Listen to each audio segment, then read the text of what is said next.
Jaron Ennis is moving up to 154. Now, in my personal opinion, and what it looked like Ennis's opinion, he doesn't need to make that move up. It seemed more forced because if you look after the Karen Shazvan fight, he he looked like he was about to cry because everybody was walking out.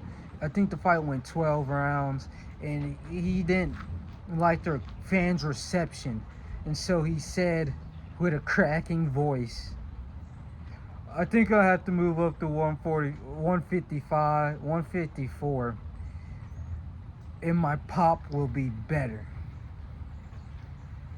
But I think it's just because people aren't entertained with his fights at 147.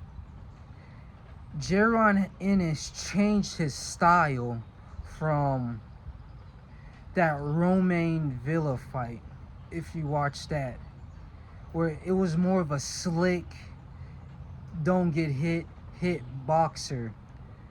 But with that rematch in the Stanley Onis fight, he was more of a brawler. He changed up his style to be more aggressive, and I think it was in an attempt to be more fan friendly. But changing his style made the fans like him less. And one thing that I saw was he was offered Virgil Ennis before the Stanley Onis fight, which I wish he would have taken, and everybody wished he would have taken, and he should have taken it.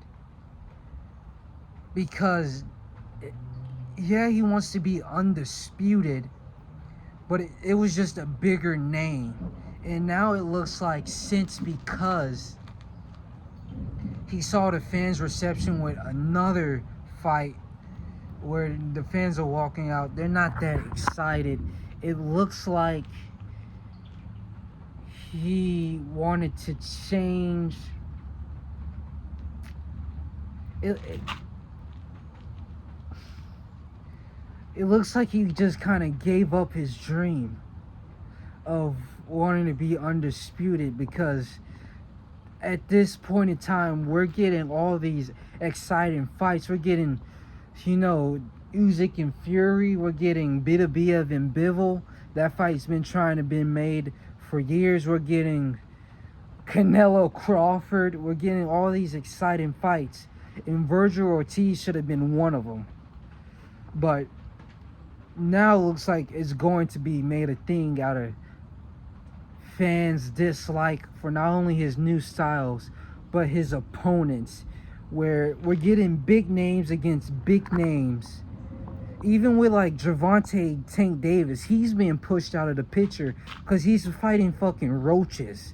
He's fighting people he shouldn't never been in the ring with. Frank Martin, okay, sure, he's coming back after a year off, or maybe close to 2 years off from that Ryan Garcia fight. He needs to get back in the ring, knock off the rust. But then you go and fight a 130 pounder. We're in an age where we can see that the big fights are being made, so make it happen. And I think Jaron Ennis is feeling that, and he wants to bring the big fights with Virgil Ennis, maybe Fundora. I don't think anybody wants to fight Fundora right now. You got Murtazaliev with that Tim Tszyu beating. Tim Tszyu's going against Fundora, by the way. And who else? Terrence Crawford, but it seems like he's retiring. That's a guarantee. He's retiring after the Canelo fight. But I think, honestly, he should have just kept going, because he could have went up for 154 and did what he was supposed to, which was fight Virgil Ennis. No, do Virgil Ennis fight, right? Ortiz in his fight at 154, but he could have came back down. But I think he's one of those dudes that's on that snack pack and jump up 25 pounds after every weigh-in. So that could have had something to do with that. But he had the Brian Norman Jr. I wanted to see the Mario Barrios fight. That looked pretty entertaining. Mario Barrios is fighting a 45-year-old Manny Pacquiao. I think they're gonna slide him somebody, tell him, yeah, go a little bit easy, make it a 12-round banger. But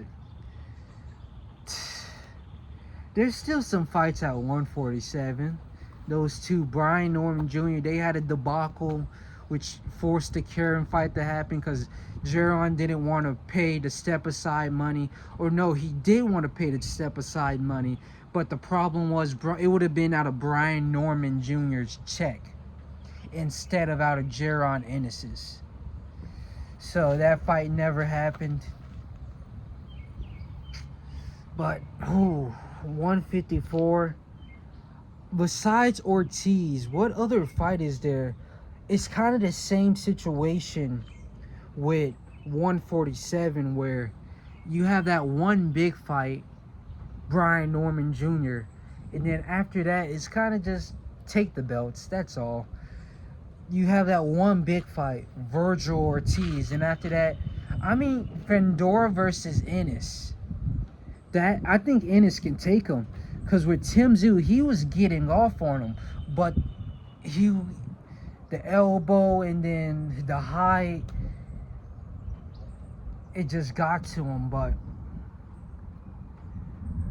at 147, there's still some big fights for Ennis. It just sucks that people don't want to see his more exciting in the pocket style. Yes, he gets hit a lot more, but who gives a fuck? He's still throwing down. He's trying to be more exciting for us. So it's sad to see him go. And now I guess it makes it perfect for the three kings moving up: Ryan Garcia, Devin Haney, and Teofimo.